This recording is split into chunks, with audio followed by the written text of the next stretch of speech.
시편 45편 1절에서 7절까지 우리 한 절씩 보겠습니다. 내 마음이 좋은 말로 왕을 위하여 지은 것을 말하리니 내 혀는 글솜씨가 뛰어난 서기관의 붓끝과 같도다.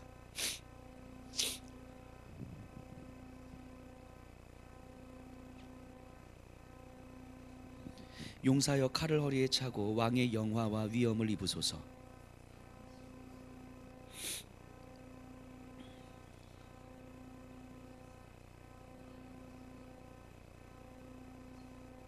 왕의 화살은 날카로워 왕의 원수의 염통을 뚫으니 만민이 왕의 앞에 엎드러지는도다.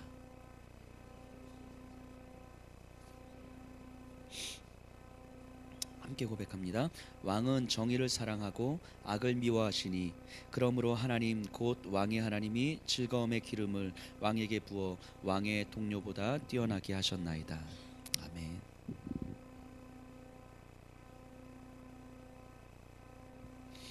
오늘 이 시편 45편은 왕의 결혼을 축하하는 노래예요. 왕의 결혼을 축하하는 노래.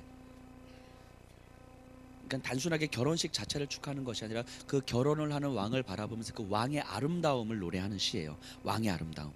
그 1절을 보니까요. 내 마음이 좋은 말로 왕을 위하여 지은 것을 말하리니 내 혀는 글 솜씨가 뛰어난 서기관의 붓끝과 같도다. 왕이 결혼하니까 그냥 축하시를 짓기 위해서 머리를 짜내서 지은 것이 아니고 이 시편의 기자가 이렇게 이야기하는 거예요.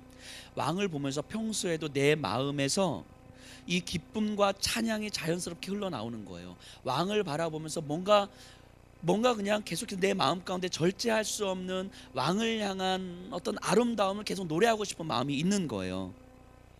그래서 내 혀는 글솜씨가 뛰어난 서기관의 붓끝과 같도다. 나에게 허락된 가장 좋은 은사로 왕을 향한 내 마음을 표현해 보겠습니다. 이렇게 고백하는 거예요. 이 시편의 기자는 왕을 향한 그 마음 가운데 있는 고백이 우러나오는 거예요. 왕이기 때문이 아니라 왕으로 앉아있는 그 사람의 삶의 아름다움을 보고 고백하고 있는 거예요. 그 권력 때문에 찬양하는 것이 아니라 그 사람의 삶을 보면서 지금 찬양하고 있는 거예요. 이게 지금 이 시편의 기자거든요. 이 왕, 그렇기 때문에 이 왕의 삶이 평소에 얼마나 주변의 사람들과 이 시편 기자가 보기에 그냥 그 삶 자체가 얼마나 아름다웠을까라는 생각을 해보게 됩니다. 그리고 하나님께서는 이 땅의 그리스도인들을 왕으로 세워주셨잖아요. 저와 여기 계신 분들을 왕으로 세워주셨잖아요. 그럼 왕의 자리에 앉아있는 우리의 삶이 누군가에게는 뭔가 그렇게 아름다움을 고백할 수밖에 없도록 만드는 그런 삶이었으면 좋겠다는 생각을 하게 됩니다. 여러분들은 좀 어떻습니까? 누군가 여러분들을 보면서 이렇게 이야기하는 사람 있으세요? 세상이 우리를 주목하진 않고 오히려 세상은 우리를 핍박하는 것 같고 세상 가운데 인정 못 받는 것 같은데 누군가 한 사람은 그런 나를 보면서 내 마음에 당신을 향한 축복이 정말 넘칩니다. 당신을 보면 내 마음이 정결해지고 당신을 보면 내 마음이 거룩해지고 그래서 당신 앞에 서면 내가 참 부끄러워지고 초라하게 느껴집니다. 그래서 당신이 참 좋고 당신 같은 사람이 이 땅에 있어서 참 감사합니다. 혹시 나를 보면서 여러분들을 보면서 이렇게 이야기하시는 분들이 혹시 있으십니까? 이 땅에 예수 그리스도의 사람들은 누군가에게 이런 영향력을 흘려보낼 수 있는 사람이에요. 나를 비우고 성령님으로 나를 채워갈 때에 감추려 해도 감추어지지 않는 향기가 흘러가는 거예요. 세상은 이 향기를 바라보지 못하고 세상은 이 향기를 맡지 못하고 세상은 오히려 그것을 주목하지 못하고 인정하지 못하지만 그 향기를 맡는 누군가 한 사람은 그 향기를 보면서 그 아름다움을 찬양하는 거예요. 아름다움을. 이 시편 기자가 이 왕을 보면서 그 찬양을 지금 하고 있어요. 내 마음이 좋은 말로 왕을 위하여 지은 것을 말하겠습니다. 저는 이 자리에 계신 분들이 이 땅을 살아가면서 누군가 한 사람은 여러분들을 보면서 이런 내 마음에 지은 것을 내가 말하겠습니다 라고 하는 그 한 사람, 그렇게 영향력을 끼칠 수 있는 그 한 사람, 내가 감출래야 감추할 수 없는 이 향기를 드러내는 그 한 사람, 그런 분들이셨으면 좋겠습니다. 물론 그렇게 살아가시려고 몸부림치시지만 우리의 평생의 삶 속에서 누군가 우리를 보면서 그러했으면 좋겠습니다. 그게 왕이잖아요. 왕. 그래서 왕은 권력의 자리가 아니라 나를 비우기 위해 성령님으로 채워가는 자리인 거죠. 하나님께서 우리에게 주신 특권이에요. 왕의 자리. 예수 그리스도의 사람들에게 주신 특권이에요. 2절에 보니까요, 이렇게 나와요. 왕은 사람들보다 아름다워 은혜를 입술에 머금음이, 그러므로 하나님이 왕에게 영원히 복을 주시도다. 그 왕의 아름다움을 찬양하는데 그 첫 번째가 무엇이냐면 하나님이 당신에게 영원한 복을 주셨습니다. 그래서 하나님이 복을 주셨기에 그 결과가 당신의 아름다움인데, 그 아름다움의 구체적인 형태가 입술에 머금은 은혜라고 이야기해요. 입술에 머금은 은혜. 이건 말이죠, 말. 근데 이 말은 어디서부터 나온다고 하나님은 말씀하십니까? 우리의 마음으로부터 나오는 거죠. 말은 마음으로부터 나오는 거죠. 즉 입술에 하나님의 은혜가 있습니다라고 하는 것. 근데 그것이 당신의 아름다움입니다라고 이야기를 하는 거예요. 근데 그것이 너무너무 아름답습니다. 입술에 머금은 은혜, 당신의 말이 너무 아름답습니다. 즉 그 말 한마디 한마디에 삶의 무게감이 담겨 있는 거죠. 내 삶의 가치가 담겨져 있는 거죠. 내 삶의 진실함이 담겨져 있는 거죠. 그래서 그 말에 그 사람의 삶이 걸려 있는 거죠. 근데 그 말이 하나님의 마음을 닮아 있는 거예요. 하나님의 마음을 닮아 있는 것. 이게 왕의 아름다움이라고 이야기합니다. 우리들의 아름다움이라고 이야기하는 거예요. 우리의 말 한마디에 하나님의 마음이 담겨져 있는 거예요. 하나님의 마음은 무엇입니까? 하나님의 마음이 뭐예요? 하나님의 마음은 생명을 주시는 거잖아요. 그 생명을 주시기 위해서 자신의 모든 것을 다 버릴 수 있는 것이 하나님의 마음이잖아요. 우리의 입에 그 하나님의 마음이 담겼다는 말은 우리의 말은 끊임없이 나를 버리는 방식의 말일 수밖에 없는 거죠. 누군가를 살리기 위해서 나를 버리는 방식의 말인 거죠. 나를 포기하는 방식의 말인 거죠. 이게 입술에 머금은 하나님의 은혜예요. 내 말을 통해서 누군가가 사는 거예요. 내 말을 통해서 누군가가 자기 존중감을 얻는 거예요. 내 말을 통해서 누군가는 삶의 이유를 찾아내는 거예요. 내 삶을 통해서 누군가는 내가 살아야만 하는 이유를 발견하게 되는 거예요. 그게 왕의 아름다움 아닙니까? 여기 계신 분들을 통해서 누군가는 삶의 이유를 찾아가야 되는 거예요. 여기 계신 분들을 통해서 내가 살아야만 하는 이유를 발견하게 되는 거죠. 우리의 말 한마디를 통해서, 우리의 삶의 몸짓 하나를 통해서. 그렇기 때문에 우리의 삶의 모습과 우리의 말이라고 하는 건 결국 자기 버림의 모습을 띌 수밖에 없는 거예요. 근데 우리는 이게 너무너무 어려운 거죠.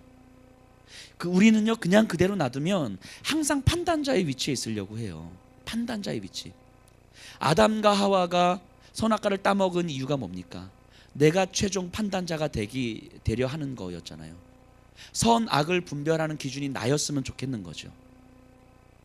그리고 그 모습을 닮아 있는 사람들이 이스라엘 백성이었고, 그 모습을 닮아 있는 사람들이 바리새인들 아니었습니까? 바리새인들. 하나님의 말씀을 가지고 있지만 결국 선악을 판단하는 기준이 자기 자신 아닙니까? 내가 말하는 게 하나님의 말씀이고, 내가 말하는 게 하나님의 뜻이고, 내가 말하는 게 하나님의 마음이고, 하나님의 마음, 하나님의 말씀이라고 이야기하면서 결국 내가 판단하는 거 아닙니까? 예수 그리스도를 믿는 사람들이 어느 순간 다 바리새인들이 돼버리는 거예요. 다 옳은 걸 가지고 사람을 판단하고, 말씀을 가지고 사람을 정죄하고, 어느 순간 이렇게 되어버리는 거예요. 그러면서 나는 하나님의 마음을 다 전했고, 나는 하나님의 말씀을 다 전했고, 나는 하나님의 마음으로 저에게 있는 그대로 정직하게 얘기했다라고 생각하면서 나름 하나님의 뜻에 따랐다라고 이야기를 하는 거죠. 이미 그 말을 들은 사람은 하나님의 말씀을 들은 것이 아니라 마음과 온갖 상처와 아픔을 다 끌어안고 가고 있는데, 혹시라도 우리가 교회 안에서 그리스도인이라는 이름으로 이런 짓들을 좀 자행하고 있는 거 아닙니까? 특히 목회자들이 강단에서 이런 짓들을 자행하고 있는 거 아닙니까? 하나님의 마음으로 사람의 마음을 찢어내는 거죠. 하나님의 말씀으로 그 상처를 주는 거죠. 하나님의 마음은 그런 게 아니에요. 선포하는 게 아니에요. 하나님의 마음은 이게 하나님의 말씀입니다 라고 그에게 상처를 주는 게 아닌 거예요. 지적질하는 게 아닌 거예요. 하나님의 마음은, 예수님은요 어떤 경우에서도 지적질하지 않아요. 자신의 생명을 그냥 내어줬을 뿐인 거죠. 자신의 생명을 내어줌으로 말미암아 이방인 백부장으로 하여금 진실로 저가 하나님의 아들이로소이다, 이방인으로 하여금 예수님이 진짜 하나님의 아들이라는 것을 드러내신 거예요. 예수님도 그 입술에 판단자의 자리에 서지 않으셨던 거예요. 입술에 머금은 하나님의 은혜라고 하는 것은 내 생명을 내어주는 거예요. 내 생명을 내어주는 것. 이게 왕의 아름다움입니다. 왕의 아름다움. 3절에 보면 이렇게 나와요. 용사여 칼을 허리에 차고 왕의 영화와 위엄을 입으소서. 당시의 왕은 용사예요. 전쟁의 용사예요. 전쟁의 용사. 칼을 허리에 차고 왕의 영화와 위엄을 입으소서. 누구보다도 앞서서 카리스마적 리더십을 발휘하는 사람이에요. 그런데 2절과 3절이 잘 어울리지 않죠. 2절은 자기 생명 내어주는 낮은 자의 모습인데 어떤 것도 판단하지 않고 어떤 것도 정죄하지 않고, 그래서 연약함과 잘못됨을 끌어안고 내 생명을 내어주더라도 저를 어떻게 성장시키고 어떻게 회복시킬 것인가를 간구하면서 하나님 앞에 구하는 모습인데, 3절은 칼을 차고 앞에 나가서 나를 따르라는 모습인 거죠. 이게 그리스도인의 모습인 거예요. 누구보다도 치열한 전사의 삶을 살아가지만 누구보다도 자신의 생명을 아끼지 않는 삶을 살아가는 거죠. 누구보다도 앞서서 복음 붙들고 내 생명을 내어던지는 전사의 삶을 살아가지만 그것 때문에 누군가를 판단하진 않는 거예요. 이게 그리스도인의 모습이에요. 우리가 하나님 앞에 열심으로 순종하고 열심으로 말씀 따라서 살아가는 것이 어느 순간 누군가를 판단하는 근거가 된다면 이건 바리새인이 되는 거죠. 누구보다도 말씀으로 순종하면서 살아가지만 그 어떤 경우에서도 내 순종과 내 열심이 누군가를 향한 판단의 근거가 되지 않는 삶을 살아가는 거죠. 누구보다도 치열하게, 누구보다도 앞서서, 누구보다도 무릎 꿇고 말씀 가운데 전위적으로 살아가지만 그 어떤 것도 누군가를 판단하는 기준이 되지 않는 거죠. 즉 바꿔 말하면 나의 의와 나의 공로가 되지 않는 거죠. 이게 왕의 아름다움이에요. 이게 왕의 아름다움. 그래서 예수님이 제자들을 놓고 마지막 최후의 만찬을 하시는 가운데 발을 씻겨주시잖아요. 그러면서 뭐라고 말씀하십니까? 선생은 너희들을 가르치며 너희들을 인도하는 선생은 발을 씻기는 자의 자리에 있는 사람이다. 선생은 이퀄 종이다, 이렇게 말씀하시는 거예요. 선생은 종이다, 선생은 노예다라고 말씀하시는 거예요. 가르치고 내 모든 것들 다 희생해서 너희들에게 가르치지만 내가 가르친 것을 돌려받으려고 하는 자리가 아니라 가르치지만 너희들보다 더 낮은 자리에서 너희들의 발을 씻기는 자다. 그게 선생이다라고 말씀하시는 거죠. 이게 예수님께서 말씀하시는 선생, 예수님께서 말씀하신 교사, 예수님께서 말씀하시는 목회자, 예수님께서 말씀하시는 그리스도인 아닙니까? 가르치기 위해서, 성장시키기 위해서 내 모든 것들을 다 던지지만 그것이 일말의 대가를 바랄 수도 없는 자리다라고 이야기하는 거예요. 이게 왕의 아름다움입니다. 왕의 아름다움. 오늘날 그리스도인들이 보여줘야 될 모습 같아요. 우리 4절 보면요, 왕은 진리와 온유와 공의를 위하여 왕의 위엄을 세우시고 병거에 오르소서. 왕의 오른손이 왕에게 놀라운 일을 가르치리이다. 여기서 왕은 진리와 온유와 공의를 이라고 나오는데, 이거는 조금 더 정확하게 번역하면 온유라는 말은 그냥 온유라는 뜻이라기보다는 무엇을 위하여 이런 말을 이렇게 좀 번역해 놓은 것 같아요. 왜냐하면 히브리어 단어가 똑같거든요. 즉 정확하게 번역하면 이런 것 같아요. 왕은 진리를 위하여 그리고 공의를 위하여 왕의 위엄을 세우소서, 이렇게 이야기하는 거예요. 진리를 위하여 공의를 위하여. 즉 왕은 누구보다도 전위적으로 살아가고 누구보다도 자신의 의와 공로를 드러내지 않으며 누군가를 판단하지 않고 정죄하지 않는 삶인데, 그 힘이 어디에 있냐면 진리를 위하여 공의를 위하여, 이것이 왕의 위엄을 세우는 것입니다 라고 이야기합니다. 진리는 나에게 속한 것이 아니죠. 진리는 하나님께 속한 거죠. 하나님께 속한 것이 내 안에서 기준이 되어지는 거예요. 공의는 하나님께 속한 거죠. 하나님께 속한 것이 내 안에서 기준이 되는 거예요. 이것이 왕의 위엄을 세우는 거예요. 왕의 위엄을 세우는 것. 그러니까 왕의 아름다움, 왕의 권위를 세우는 것은 내 안에 속한 내 열심이 아니고 나의 올바름이 아니고 나의 올바른 지식이나 나의 올바른 행동이 아니라고 말씀하시는 거예요. 내 안에 있는 진리라고 이야기하는 거죠. 내 안에 있는 하나님과의 올바른 관계라고 이야기하는 거죠. 진리를 위하여, 공의를 위하여. 그렇기 때문에 우리가 우리 안에 있는 예수 그리스도의 진리가 내 안에 기준이 되어지고 있는가, 이 예수 그리스도의 진리로 내가 작은 생각 하나까지 지금 사고하고 있는가, 작은 감정 하나까지 내가 풀어내고 있는가, 말 한마디도 예수 그리스도의 진리로 살아내고 있는가를 끊임없이 점검하셔야 되는 거예요. 이게 내 안에 형성되어진 진리인 거죠. 이 진리로 살아내는 사람은 세상의 힘을 가지고 있지 않더라도 위험이 있는 거예요. 거룩함의 힘이 있는 거죠. 지난주 설교, 주일 설교 때 제가 말씀드렸던 것처럼 다윗 왕을 보세요. 모든 것을 가지고 있고 모든 것을 누릴 수 있고 사람 하나 죽일 수 있는 힘이 있지만 초라하게 느껴지는 거예요. 초라하게. 우리가 이런 삶을 꿈꾸면 안 되는 거죠. 세상의 힘은 가지고 있지 않은 듯하지만 내 안에 형성된 진리가 기준이 되고 하나님과의 올바른 관계가 기준이 되어서 내 한 걸음 한 걸음을 맞추어 가다 보면 세상은 우리를 주목하지 않지만 내 안에서는 힘이 있는 거예요. 이게 어느 누군가에게는 아름다움으로 비춰지는 거죠. 어느 누군가에게는 찬양으로 비춰지는 거예요. 어느 누군가에게는 향기로 들리는 거죠. 이게 저는 여기 계신 분들의 삶이었으면 좋겠습니다. 우리 6절만 보고 마무리해 보도록 하겠습니다. 하나님이여 주의 보좌는 영원하며 주의 나라의 규는 공평한 규이니이다. 보좌와 규는 왕권을 의미합니다. 왕권. 그런데 주의 왕권, 왕의 왕권, 왕의 규는 영원할 것이라고 이야기합니다. 이유는 뭐냐면 하나님께서 지켜주실 것이기 때문이다. 우리의 왕의 자리의 근거는 하나님이시기 때문이다 라고 말씀하시는 거죠. 우리가 이 땅에 왕으로 살아갈 수 있는 이유는 바로 이거예요. 하나님이 우리를 지켜주실 것이기 때문인 거예요.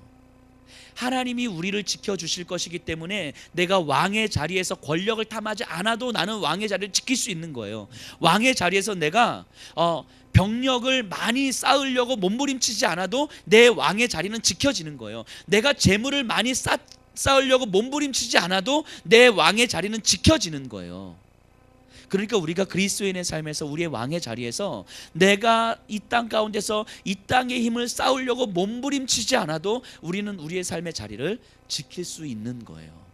하나님께서 영원히 우리를 지키시겠다고 약속하시기 때문인 거죠. 이게 왕의 삶이죠. 그리스도인의 삶이죠. 이게 오늘을 살아가는 우리들의 모습입니다. 이게 우리의 정체성이에요. 여기 계신 분들의 정체성이에요. 이 왕으로서의 정체성이 여러분들의 그 영혼 깊숙한 곳에 새겨졌으면 좋겠고요. 그리고 이 왕으로서의 정체성이 내 영혼을 정돈시킬 수 있었으면 좋겠고요. 영혼이 정돈이 되면 마음에 넉넉함이 생기는 거죠. 마음에 넉넉함이 생기면 감정과 사고에 여유가 생겨요. 여유가 생기면 조급해지지 않습니다. 쫓겨가지 않아요. 누군가를 굳이 판단하지 않아도 돼요. 누군가에게 잘못했다라고 이야기하지 않아도 돼요. 기다릴 수 있는 힘이 생겨요. 그 사람을 인내할 수 있는 힘이 생깁니다.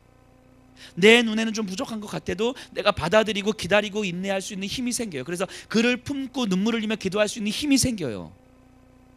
그러면 어느 순간 하나님께서 변화의 역사가 만들어 주시는 거죠. 그 힘이 없기 때문에 우리는 조급해지는 거예요. 그 힘이 없기 때문에 우리는 끊임없이 가르치려고 하는 거죠. 그 힘이 없기 때문에 우리는 끊임없이 지적하려고 하는 거고, 그 힘이 없기 때문에 우리는 끊임없이 내공로를 세우려고 하는 거고, 그 힘이 없기 때문에 우리는 끊임없이 내가 무언가 내 눈앞에서 쌓으려고 하는 거죠. 그러니까 이 모든 것들이 결국 누군가를 향한 원망이 되고 결국은 하나님을 향한 원망이 되는 거죠. 이미 왕의 자리에서 왕의 정체성을 상실해버리는 삶인 거죠. 우리가 이 왕의 정체성을 지니고 살았으면 좋겠습니다. 그래서 우리가 우리의 영혼에 관심을 좀 가져야 돼요. 우리의 영혼에 관심을 가져야 돼요. 하나님은 우리의 영혼을 살리시기 위해서 하나님의 아들을 버리셨음에도 불구하고 정작 우리가 우리의 영혼에 관심이 없어요. 너무너무 익숙해진 종교적 생활에, 너무너무 익숙해진 신앙의 행위와 너무너무 많이 알고 있는 우리의 신앙적 지식 때문에 정작 우리의 영혼에는 관심이 없어요. 우리의 영혼에는. 그렇게 교회 안에 있으면서 우리의 영혼이 무뎌져가고 죽어가고 있음에도 그걸 알아차리지 못하는 거죠. 이 저녁 시간에 이 자리에 계신 분들이 우리의 영혼에 좀 관심이 갖고 왕의 정체성을 우리가 살아냈으면 좋겠습니다.